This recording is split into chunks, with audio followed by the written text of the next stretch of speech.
Hello everyone, I'm Priyanshi Sood. Welcomes you all to Study IQ.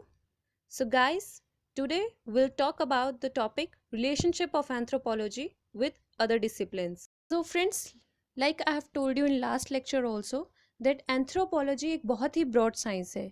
ये किसी एक field के साथ डील नहीं करती है like other sciences. अब बाकी की साइंसेस जो हैं अपनी पर्टिकुलर फील्ड पे फोकस करती हैं, लेकिन एंथ्रोपोलॉजी एक ऐसी साइंस है जो अलग अलग फील्ड से उनकी प्रॉब्लम्स के साथ रिलेट करके डील करती है. तो that becomes a broad based study. So here when we talk about relationship of anthropology with other disciplines, we mainly focus हम सिर्फ फोकस करते हैं एक पर्टिकुलर ब्रांच ऑफ एंथ्रोपोलॉजी पे, and that branch is social anthropology. Social anthropology एक ऐसी branch of anthropology है जो बाकी की साइंसेस के साथ ज़्यादा रिलेट करती हैं. सो हम इसे एक डिफरेंट ब्रांच कंसिडर करके बाकी की साइंसेस के साथ रिलेट करते हैं.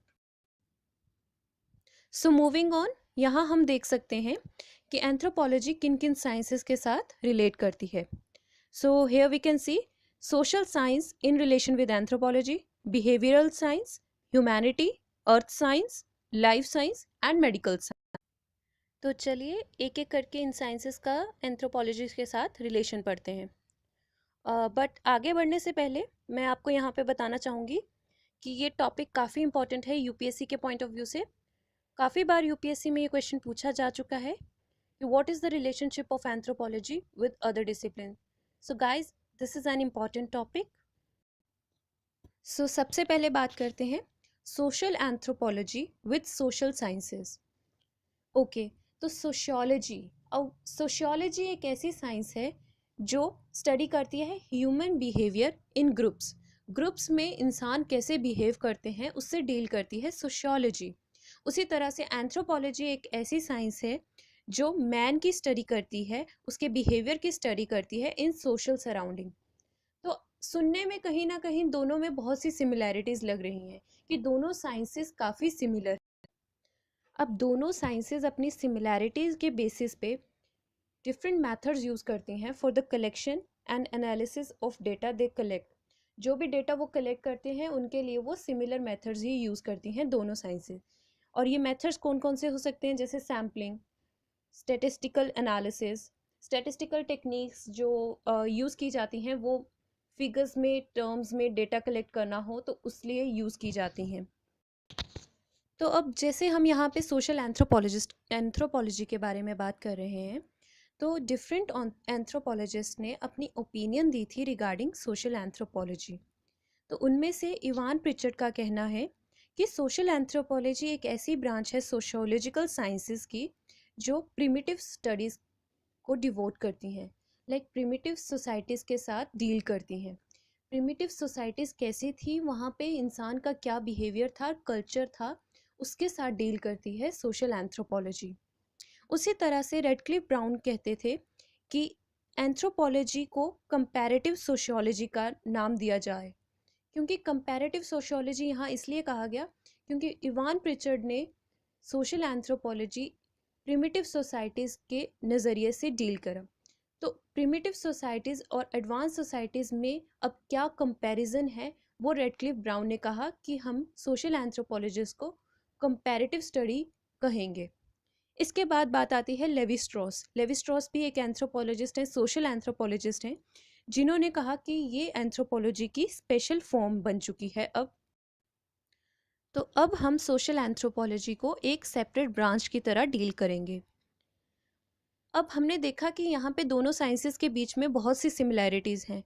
हालांकि फिर भी दोनों साइंसेस के बीच में जॉन बीटी नाम के एक एंथ्रोपोलॉजिस्ट थे 1964 में. उन्होंने एक डिफरेंस पॉइंट आउट किया in the area regarding individuals believes. तो यहाँ हमने जैसे बात करी आइडियाज़ एंड बिलीव्स की, तो यहाँ पे हर एक इंडिविजुअल के अपने आइडियाज़ एंड बिलीव्स हैं, and that can be on the basis of their religious and cosmological basis. कि रिलीजन और कॉस्मोलॉजिकल यूनिकनेस, रिलीजन के थ्रू जो उनके अंदर अपने एक थॉट्स हैं, आइडियाज़ हैं, वो जो है उन्हें यूनिक बनाता है। उनकी जो आइडियोलॉजी है, यूनिकनेस है, इसे हमें वैल्यू करना चाहिए और एक सेपरेट डिसिप्लिन कंसिडर करना चाहिए, ना कि इसे सोशियोलॉजी के साथ, सोसाइटी के साथ रिफ्लेक्ट करके पढ़ना चाहिए। तो यहाँ पे सोशल एंथ्रोपोलॉजी उन्हें वैल्यू करके एक सेपरेट डिसिप्लिन की तरह स्टडी करती है। तो यहाँ जॉन बिटी ने इस बात को पॉइंट आउट किया और हर एक इंडिविजुअल के आइडियाज़ एंड बिलीव्स को दिमाग में रख के पढ़ा।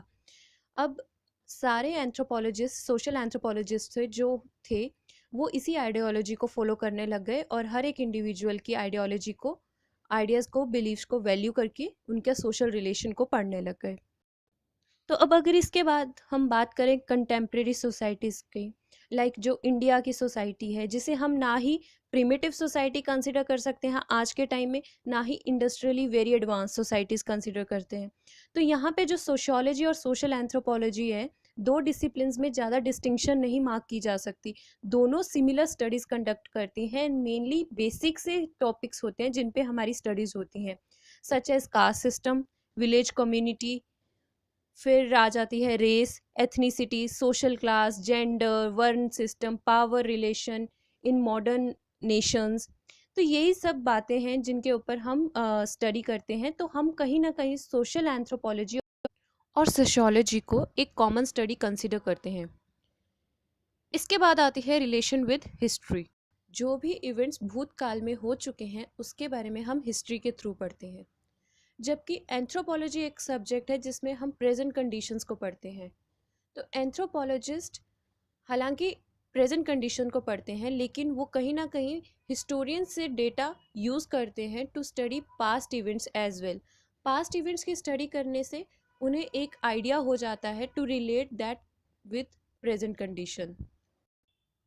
तो इस तरह से एंथ्रोपोलॉजी और हिस्ट्री में एक रिलेशन बिल्डअप हो जाता है, क्योंकि यहाँ हिस्ट्री एक्ट करती है as a tool for the anthropologist to study the past events which they can relate to study the present conditions and events. इसके बाद एक पॉइंट है कि हिस्टोरियंस जो हैं वो डॉक्यूमेंट्री एविडेंसेस यूज़ करते हैं। डॉक्यूमेंट्री एविडेंसेस का मतलब बनता है कि जो रिटन रिकॉर्ड्स होते हैं, लिखित में रिकॉर्ड्स जो हमारे पास होते हैं ऑलरेडी, हिस्टोरियन उन बेसिस पे स्टडी करते हैं। लेकिन एंथ्रोपोलॉजिस्ट ऐसा नहीं करते। एंथ्रोपोलॉजी में हम फर्स्ट हैंड ऑब्जर्वेशन को प्रेफर करते हैं। फर्स्ट हैंड ऑब्जर्वेशन से मतलब बनता है कि जिस ऑब्जर्वेशन को हम खुद इन्वॉल्व होकर स्टडी करते हैं उसे हम कहते हैं फर्स्ट हैंड ऑब्जर्वेशन। तो इस तरह से हिस्ट्री एंड एंथ्रोपोलॉजी में एक रिलेशन बिल्डअप होता है। हिस्ट्री एक्ट करती है एज अ टूल जो एंथ्रोपोलॉजिस्ट यूज़ करते हैं for their study to relate past and present conditions.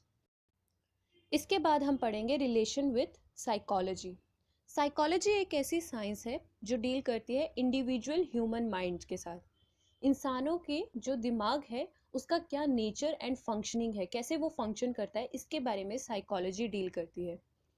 Social anthropology और साइकोलॉजी दोनों साइंसेस इंसानों के साथ डील करती है, एक ग्रुप का दूसरे ग्रुप के साथ क्या रिलेशन है। Various anthropologists like Ruth Benedict, Margaret Mead, इन्होंने अलग अलग पैटर्न्स ढूंढे, अलग अलग साइकोलॉजिकल ट्रेट्स के बारे में बात करी। साइकोलॉजिकल ट्रेट्स ऐसे ट्रेट्स हैं जो हम अपने कल्चर के थ्रू सीखते हैं। साइकोलॉजिकल ट्रेट्स को हम यहाँ अपने मोरल वैल्यूज़ के साथ रिलेट कर सकते हैं। अब हम कोई कल्चर फॉलो करते हैं तो उसमें हमें हमारे पेरेंट्स सिखाते हैं, जैसे हमें अपने बड़ों की, एल्डर्स की रिस्पेक्ट करनी चाहिए, हाथ जोड़ के नमस्ते करनी चाहिए, पाँव छूने चाहिए। तो ये जो है ये हमारी मोरल वैल्यूज़ हैं। साथ ही साथ ये साइकोलॉजिकल ट्रेट्स हैं जो हमारे दिमाग में बैठ गई हैं, हमारे पेरेंट्स के द्वारा बिठाई गई हैं, जो हमारे कल्चर ने हमें सिखाया है। तो यहाँ हमने ये पढ़ा कि दोनों साइंसेस बहुत ही सिमिलर हैं, दोनों मैन के मेंटल स्टेटस के साथ डील करती हैं और मैन काइंड के साथ डील करती हैं। इसके बाद आते हैं relationship of anthropology with earth science. Earth science एक ऐसी साइंस है जो जियोलॉजी और ह्यूमन ज्योग्राफी पढ़ती है। जियोलॉजी एंड ज्योग्राफी सब्जेक्ट्स के साथ जो डील करती है उसे हम कहते हैं अर्थ साइंस। और अब अभी तक हम बात कर रहे थे सोशल एंथ्रोपोलॉजी की, लेकिन यहाँ पे हम एंथ्रोपोलॉजी की एक अलग ब्रांच है आर्कियोलॉजी, इसको फोकस करके इसका रिलेशन देखेंगे अर्थ साइंस के साथ। तो अब आर्कियोलॉजी एक ऐसी फील्ड है जो जियोलॉजी के साथ लिंक्ड है, जियोलॉजी के साथ लिंक्ड है, इसलिए हम इसके थ्रू पास्ट के जो इवेंट्स हैं उनका एज एस्टिमेशन करते हैं। साथ ही साथ हम क्रोनोलॉजिकल सीक्वेंस भी फाइंड आउट करते हैं। क्रोनोलॉजिकल सीक्वेंस क्या हुआ, जो भी इवेंट्स भूतकाल में हुए हैं वो टाइम के साथ जो चेंज आया है उनमें, तो एक सीक्वेंस फॉर्म हुआ कि पहले क्या था, उसके बाद क्या था, उसके बाद क्या था। तो ये जो सीक्वेंस है, तो ये क्रोनोलॉजिकल सीक्वेंस जो है हम ये मटेरियल रिमेन्स के बेसिस पे पढ़ते हैं। मटेरियल रिमेन्स होते हैं जो भी रिमेन्स हैं वो अर्थ के डिफरेंट डिफरेंट लेयर्स में जो रह जाते हैं उसे हम कहते हैं material remains. Material remains could be pottery, tools, cave rock painting etcetera, anything. मतलब कोई भी मटेरियल जो लेयर्स में रह जाता है उनको देख के हम एस्टिमेशन करते हैं पर्टिकुलर पीरियड का और क्रोनोलॉजिकल सीक्वेंस को सेट करते हैं। सो आर्कियोलॉजिस्ट जो हैं वो जियोलॉजी और ज्योग्राफी की हेल्प लेते हैं, जोग्राफर्स की, जियोलॉजिस्ट की हेल्प लेते हैं for the age estimation of particular material remains that we get from different layers of earth। तो अब जैसे कि आप इस पिक्चर में देख सकते हैं, छोटे से लैंड का पोर्शन है, इसमें डिफरेंट डिफरेंट लेयर्स हैं। इन डिफरेंट लेयर्स में अलग अलग फॉसिल रिमेन्स हैं। फॉसिल्स जैसे कि dead decade part of living species, dead decade remains of living species. तो ये रिमेन्स जो हैं ये अलग अलग लेयर्स में डिपॉजिट होते रहते हैं। जब इन्हें हम एक्सकेवेट करते हैं, इन्हें निकालते हैं, तो इनसे हमें एज एस्टिमेशन मिलती है पर्टिकुलर पीरियड की जिससे वो बिलोंग करते थे। तो यहाँ पे जो सीक्वेंस ऑफ लेयर्स के अकॉर्डिंग एज एस्टिमेशन की जाती है, इसमें निकोलस स्टीनो नाम के एक साइंटिस्ट थे, जियोलॉजिस्ट थे, जिन्होंने एक लॉ का बनाया था, लॉ ऑफ स्ट्रेटिफिकेशन, जिसमें उन्होंने कहा था कि younger layers consist of recent deposit while the older layers consist of earlier deposits. कि जैसे जैसे लेयर्स डिपॉजिट होती रहती हैं, तो जो सबसे पुरानी लेयर होगी अर्थ की, सबसे नीचे वाली लेयर होगी, उसमें हमें पुराने फॉसिल्स मिलेंगे, जबकि जो ऊपर वाली लेयर है, यंगर लेयर है, उसमें रिसेंट टाइम के डिपॉजिट्स मिलेंगे। तो इस बेसिस पे हम एज एस्टिमेशन कर सकते हैं। तो स्टीनोज लॉ जो है वो यूज़ किया जाता है, Steno's law of stratigraphy, for the dating of the excavating finds. जो भी हम फाइंड्स डिफरेंट लेयर्स से निकालते हैं उनकी डेटिंग करने के लिए इस लॉ का यूज़ किया जाता है। इसके बाद बात आती है प्री हिस्टोरिक मैन की। प्री हिस्टोरिक मैन जो प्रिमिटिव सोसाइटीज़ में रहते थे, तो वो नेचर के साथ कोप अप करने के लिए अलग अलग स्टोन टूल्स बनाते थे। अलग तरीके के स्टोन्स को यूज़ करके वो एक अपने टूल्स बनाते थे। अब अगर हमें कोई स्टोन टूल्स किसी लेयर से या कहीं से मिलता है, तो वो स्टोन के बारे में जो इन्फॉर्मेशन है वो हमें जियोलॉजिस्ट एक बेटर वे में प्रोवाइड कर सकता है as compare to any other. इसके साथ ही बात आती है पेडोलॉजी की। Pedology is the science of soil. तो अब सॉइल में मिलने वाले कोई भी मटेरियल के बारे में अगर हम पढ़ रहे हैं, तो सॉइल के साथ रिलेट करके उसको हम जियोलॉजिस्ट या जियोग्राफर की हेल्प के साथ उसे हम अच्छे से डील कर सकते हैं। तो यहाँ पे हमने देखा कि कैसे अर्थ साइंस एंथ्रोपोलॉजी की एक सब फील्ड आर्कियोलॉजी के साथ डील करती है और रिलेट करती है। तो इन दोनों का रिलेशन यहाँ पे हम समझ पाए। Now the next is relationship of anthropology with medical science.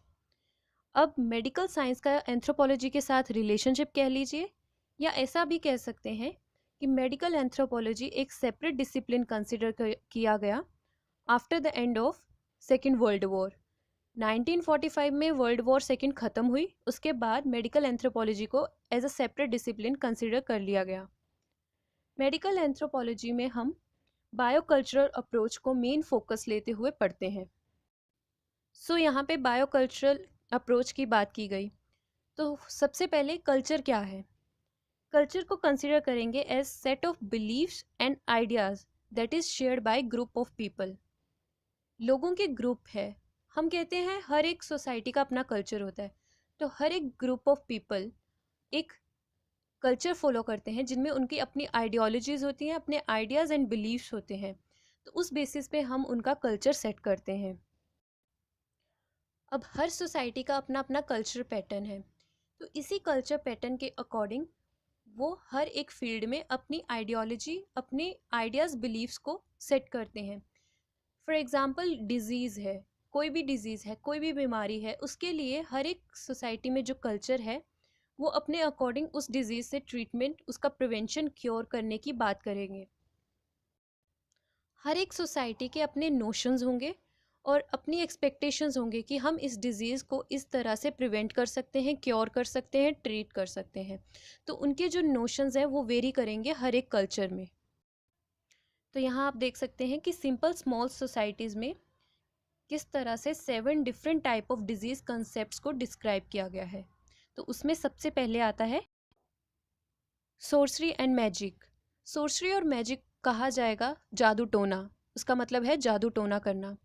ऐसा माना जाता है कि जो ऑस्ट्रेलियन अबॉर्जिन्स थे, ऑस्ट्रेलिया में रहने वाली सिंपल सोसाइटी के लोग थे, उनका मानना था कि वहाँ पे होने वाली कोई भी डेथ जो है वो नेचुरल नहीं है, वो किसी जादू टोने की वजह से होती है। कि कोई किसी पे जादू टोना कर देता है, ऐसा कुछ कर देता है जिसकी वजह से उनकी डेथ होती है, कोई नेचुरल डेथ नहीं है। इसके लिए वो अलग अलग डायग्नोसिस मेथड ढूंढते हैं, जो कि वहाँ के जो ट्रेडिशनल आदमी हैं वो लोग डायग्नोस करते हैं ये डेथ किस कारण हुई, किसने इस पे जादू टोना कर दिया है। So the next is breach of taboo. Breach of taboo हो गया, वुडू डेथ भी कहा जाता है इसको, वुडू डेथ। वुडू डेथ का मतलब है कि वुडू, VODOO डेथ, वुडू डेथ। इसका मतलब ये है कि आपको साइकोलॉजिकल शॉक लगता है, आपका दिमागी झटका लगता है जिसकी वजह से आपकी डेथ हो जाती है। तो वहाँ की जो सोसाइटीज़ के लोग हैं वो सोचते हैं कि इनके ऊपर कोई हरकत हो गई है जिसकी वजह से इनकी डेथ हुई है। वो ये नहीं सोचते कि उनको कोई बीमारी की वजह से या शॉक की वजह से उनकी डेथ हुई है। वो कुछ अलग ही कंसेप्ट अपना के उनकी डेथ का रीज़न निकालते हैं। इसके बाद है disease object intrusion. Disease object intrusion ऐसा डिजीज़ कंसेप्ट में जिसमें हम फॉरेन ऑब्जेक्ट, बाहर से किसी ऑब्जेक्ट को, मटेरियल ऑब्जेक्ट को बॉडी के अंदर इंसर्ट करेंगे, जिसके अंदर कुछ आत्माई शक्तियाँ होंगी, स्पिरिचुअल असेंस होगा, जो इंसान को पहले बीमार कर देगा और उसे अनकॉन्शियस कर देगा। तो ये मटेरियल ऑब्जेक्ट क्या क्या हो सकते हैं? पेबल्स, स्प्लिंटर्स, वुड, बोन, कोई बाल का टुकड़ा या इंसेक्ट या कोई लिजर्ड या कोई वोम। यहाँ इस पिक्चर में आप देख सकते हैं अलग अलग मटेरियल रखा गया है। ये मटेरियल यूज़ करके हम किसी के अंदर ये फॉरेन ऑब्जेक्ट्स को इंसर्ट करते हैं। तो ये भी काइंड ऑफ जादू टोना ही हो गया। इसके बाद है स्पिरिट इंट्रूजन। स्पिरिट इंट्रूजन है कि आपको डिजीज़ कोज कर देंगे थ्रू वेरियस स्पिरिट, घोस्ट और डेमन इंट्रूजन से, आपके अंदर कोई आत्मा इंसर्ट करवा के। वो भी कैसे कर सकते हैं? कोई जादू टोना करके, मैकेनिकल एक्सट्रैक्शन, ट्रांसफरेंस, ट्रांसफ़र कर देना है आपको आपकी बॉडी के अंदर किसी स्पिरिट को, इसे कहते हैं हम स्पिरिट इंट्रूजन। इसके बाद है सोल और बॉडी लॉस। ये ऑस्ट्रेलियन अबॉर्जिन्स में ज़्यादा कॉमन माना जाता है। इसमें क्या करते हैं कि आपकी बॉडी से कोई ऑर्गन जो है निकाल लिया जाता है। ऑस्ट्रेलियन अबॉर्जिन्स में स्पेशली किडनी को निकाला जाता था। किडनी निकालने के बाद आपको बीमार कर दिया जाएगा और आप अनकॉन्शियस हो जाएंगे, which may lead to death sometimes. And the next is dreaming. Dreaming, dreaming में आप क्या करते हैं? आप सोते टाइम जब सपने लेने लगते हैं, ड्रीम्स लेने लगते हैं, तो ड्रीम्स में आप देखते हैं कि आपने जहर खा लिया है, पॉइजन खा लिया है, और इसके बाद आपके अंदर, आपकी बॉडी के अंदर कोई एनिमल इंसर्ट कर रहा है, अंदर आ रहा है और आपको बीमार कर रहा है, जिसकी वजह से आपको बीमारी लग रही है और कुछ टाइम के बाद आप मर गए हो, ऐसा आपको ड्रीम्स में दिख रहा है।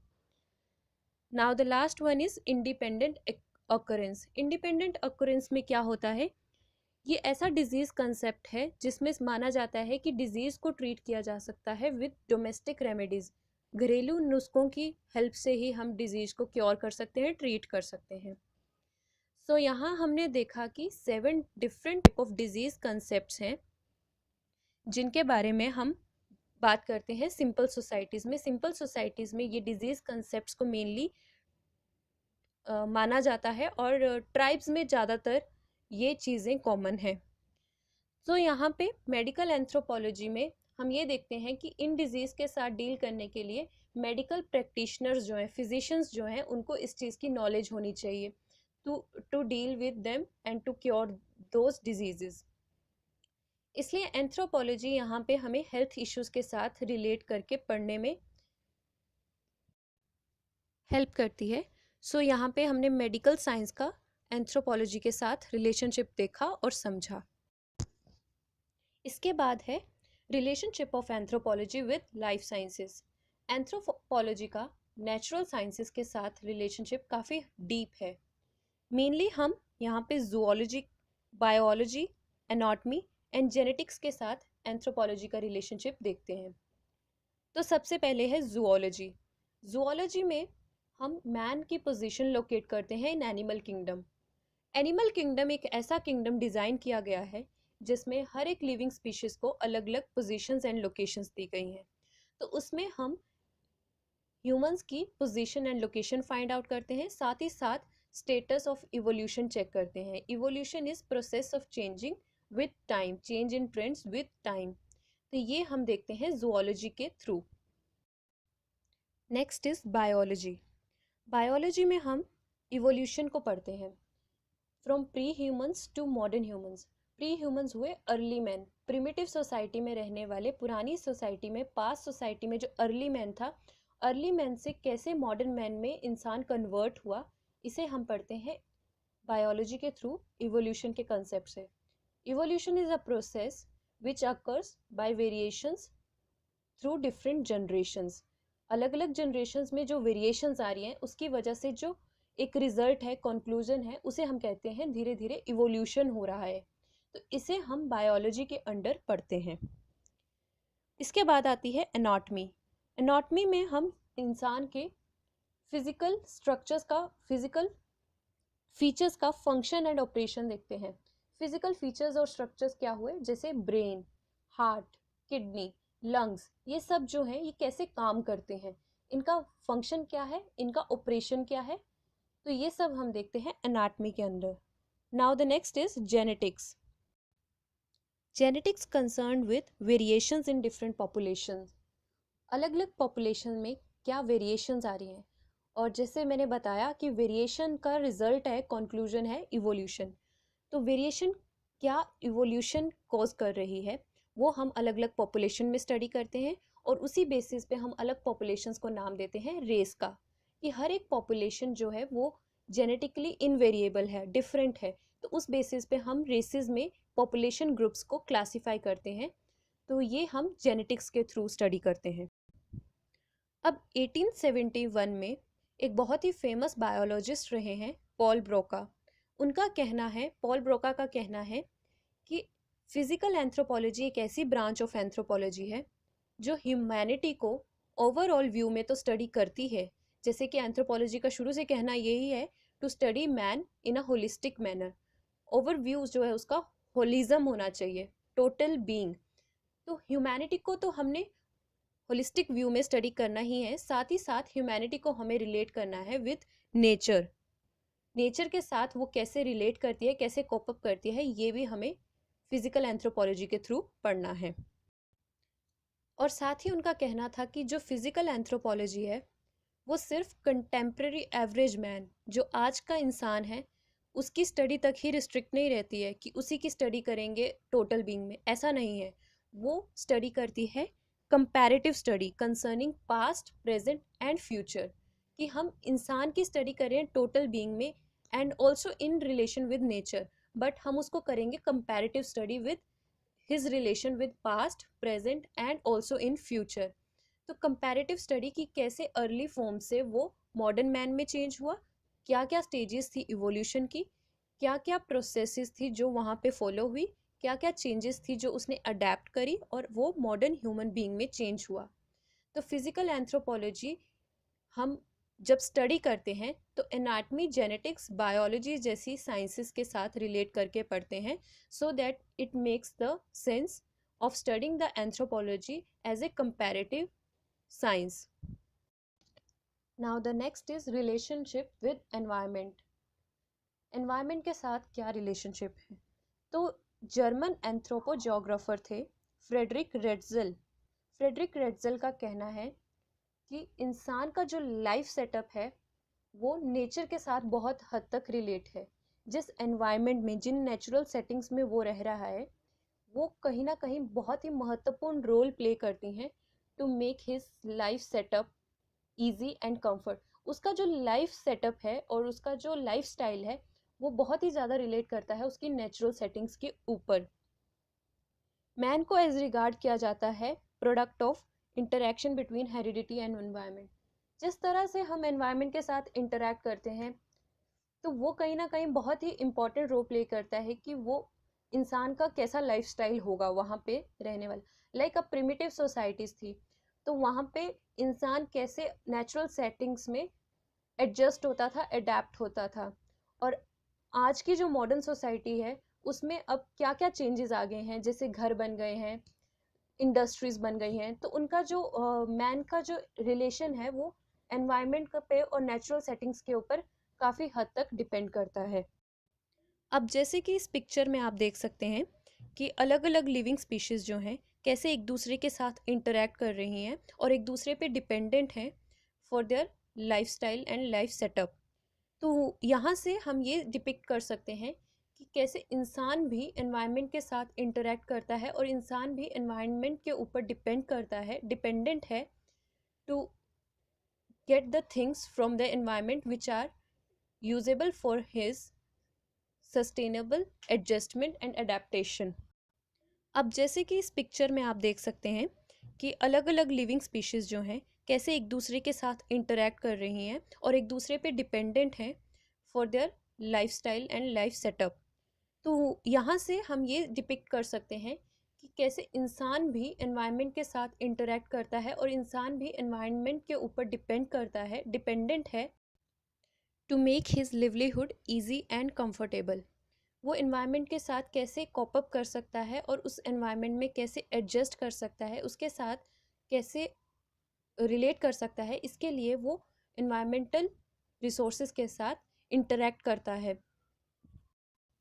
तो एनवायरनमेंट एक बहुत ही इम्पॉर्टेंट रोल प्ले करता है in the life of human beings और एनी अदर लिविंग स्पीशीज़।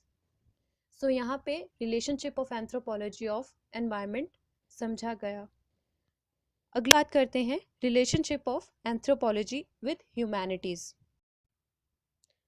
तो ह्यूमैनिटीज सब्जेक्ट को हम सोशल साइंसेस के बेसिस पे पढ़ते हैं क्योंकि इस सब्जेक्ट में हम human culture, human nature, human race and benevolence is friendly relation of human beings, in factors के बेसिस पे हम ह्यूमैनिटी सब्जेक्ट को स्टडी करते हैं। ह्यूमैनिटी सब्जेक्ट जो है वो अलग अलग सब फील्ड्स में डिवाइडेड है। उसमें सबसे पहले है लिटरेचर। ओके, तो लिटरेचर एक ऐसी फील्ड है जो हम इमेजिनेटिव फील्ड कह सकते हैं, जो हमें एक सेल्फ सेटिस्फेक्शन, रिलैक्सेशन और पीस ऑफ माइंड प्रोवाइड करती है। हम अपनी इमेजिनेशन यूज़ करके इसे क्रिएट करते हैं। इससे हम जॉय, लाफ्टर, सैडनेस जैसे फैक्टर्स को हमारे ये बूस्ट अप करती है। तो अगर हम अब रिटन लिटरेचर की बात करें तो प्रिमिटिव सोसाइटीज़ ऐसी सोसाइटीज़ थी जहाँ पे रिटन लिटरेचर अवेलेबल नहीं था। तो जो वहाँ के कस्टम ट्रेडिशंस थे वो कैसे पास ऑन हुए, these were pass on from their generation to present generation through folklores. Folklores ऐसे कस्टम, बिलीफ ऑफ ट्रेडिशन थे पर्टिकुलर कम्युनिटीज़ के, जो generation to generation pass on through different methods, that may be through mouth और through various activities. तो ये folklores ही थे जिनके थ्रू प्रिमिटिव सोसाइटीज़ का कल्चर था वो जनरेट हुआ और लिटरेचर जो है वो हम लोग प्रिमिटिव सोसाइटीज़ का पढ़ सके। The next sub field of humanities is folklore. Folklore, as I have told you, कि ऐसे सेट ऑफ कस्टम और ट्रेडिशनल बिलीव्स हैं हर एक कम्युनिटीज़ जो प्रिमिटिव सोसाइटीज़ में फॉलो किए जाते थे, और वो जो ट्रेडिशनल बिलीव्स एंड कस्टम्स हैं कैसे जनरेशन टू जनरेशन पास हुए थ्रू वेरियस मोड्स। तो ये होते हैं फोकलोर्स। इससे हम प्रिमिटिव पीपल की फ़िलॉसफी के बारे में जान सके कि कैसे वर्ल्ड इवॉल्व हुआ है प्रेजेंट डे ट्राइब्स। और ये जैसे ये डिफरेंट फोकलोर्स जो हैं हमें आइडिया देते हैं अलग अलग कल्चर के बारे में। तो फॉर एग्जांपल कि कैसे इंसान डिपेंड है प्लांट्स एनिमल्स पे। कुछ ट्राइब्स में ये मानना है कि अगर तुम कोई गलती कर रहे हो, सिन कमिट कर रहे हो, कोई पाप कर रहे हो, तो तुम्हें भुगतान भी करना पड़ेगा गॉड तुम्हें देख रहा है और तुम्हें पनिश करेगा। तो ये डिफरेंट टाइप ऑफ फोकलोर्स हैं जो पास ऑन हो रहे हैं जनरेशन टू जनरेशन, जिन्हें हम पढ़ के प्रिमिटिव सोसाइटीज़ की फिलोसफीज को भी स्टडी कर सकते हैं। Now the next sub field is art. So art here can be called as diverge range of human activities or creativities through the medium of paintings, drawings और engravings. Art एक ऐसी field है जो mind और eyes दोनों को ही satisfaction provide करती है। आर्टिस्ट के आर्ट को देख के एक पल के लिए हम उसके अंदर खो जाते हैं, जिसकी वजह से हमें माइंड और आइज़ दोनों का सेटिस्फेक्शन मिलता है। अब जो प्रिमिटिव आर्ट्स थी उनके थ्रू हमें कल्चर्स का पता लगता है, प्रिमिटिव सोसाइटीज़ के कल्चर का पता लगता है। तो हर एक सोसाइटी की आर्ट जो है वो कल्चर टू कल्चर वेरी करती है। हर एक आर्ट जो है कल्चर डिपिक्ट करवाती है, और जिसकी वजह से हर एक कल्चर जो है वेरी करता है सोसाइटी टू सोसाइटी। हम किसी आर्ट को देख के, किसी आर्टिस्ट की आर्ट को, ड्राइंग को या पिक्चर को देख के ये डिपिक्ट कर सकते हैं कि वो किस कल्चर या सोसाइटी से बिलोंग करते होंगे। लाइक फॉर एग्जांपल, एक आर्टिस्ट है, उनकी ड्राइंग है और उसमें पहाड़ और नदियाँ बने हैं। अब ये आर्टिस्ट हिली एरियाज़ पे रहते हैं, तो ऑफ कोर्स उनकी जो इमेजिनेशन होगी वो